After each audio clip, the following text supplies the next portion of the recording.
السلام عليكم. لا تنسوا الإعجاب بالفيديو والاشتراك في القناة تشجيعا لنا لنستمر بنشر المزيد إن شاء الله.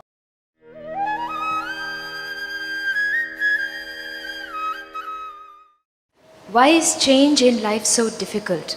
When I was younger, I was excited by change. I looked forward to it. I was happy when it happened.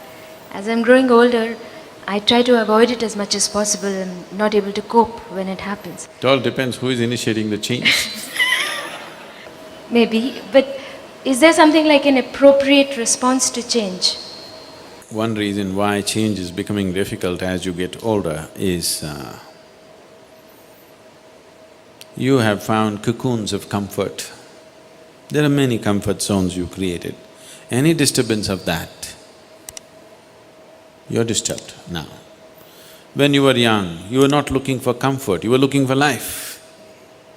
Now you're not looking for life, you're looking for comfort, safety.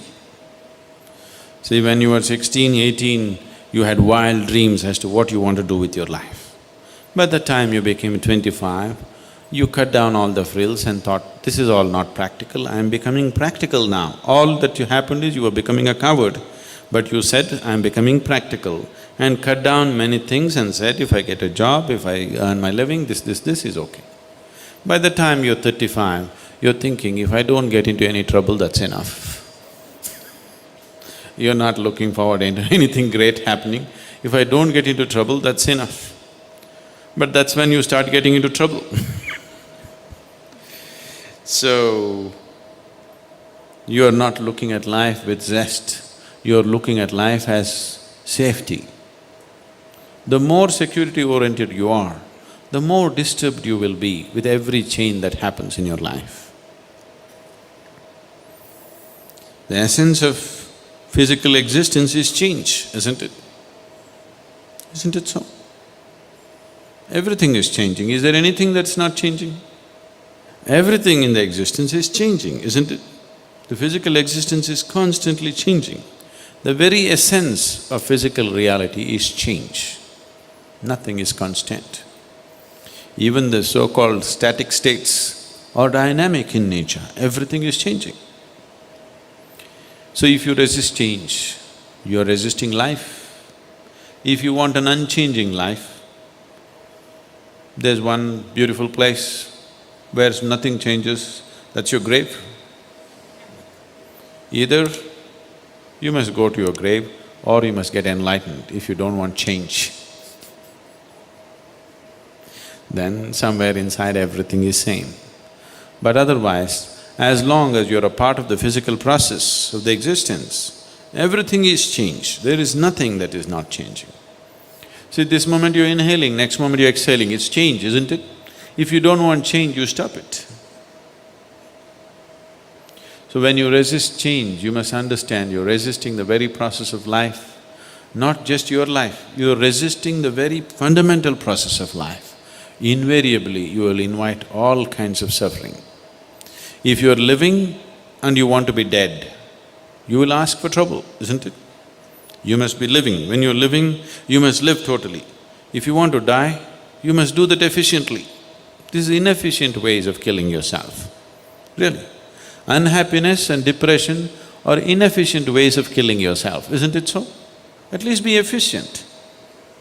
I can give you 10 different ways to die. Anyway, Hussain Sagar is there. Is it still water in it? Okay. So, you need to understand this. Once you resist change, you're resisting the whole process of life and you will create unnecessary suffering. So once you resist change, depression is a natural process. Frustration, when change happens, frustration, depression. Frustration and depression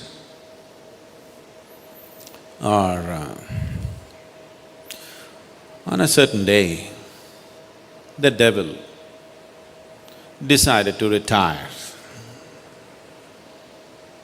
Because he is retiring, he decided to put all the tools of his trade for a garage sale. So he opened up discount sale, all the devil's tools. There's a huge rush. There are all kinds of things, anger, hatred, jealousy, this one, that one, everything on the table. All of you people went and bought it up in no time. Everything was sold out in the first hour, all his tools. The whole humanity has bought it, isn't it? But he had still one more bag and… what's your name? Lena? Lena went and asked the devil, "What's in that bag? Isn't that for sale?" He said, "No, no, these are the prize tools. Just as souvenirs, I want to keep them because they have worked best to do my job." Lena said, "No, I want it, please. Won't you sell that?" Devil said, "No, no, no, these two tools that I have in this bag, they have worked so wonderfully well in my whole career that I would like to keep them as my souvenirs." Once Lena said, many other people joined behind her and, "Please, put it on sale, put it on sale, put it on sale." Then the devil pulled out and said, "Okay, if you're giving a good price, let me put it on sale." Then it pulled out frustration and depression and put it on table. These two are the best of the devil's tools. If you want to destroy your life, frustration, you start with frustration, develop into depression. You're there. There's nothing worse than that. You'll work against yourself. And the moment you resist change, frustration is natural. Once frustration comes, it'll naturally evolve into depression. So, you put it on sale. إن أعجبك الفيديو لا تنسى الإعجاب والاشتراك في القناة.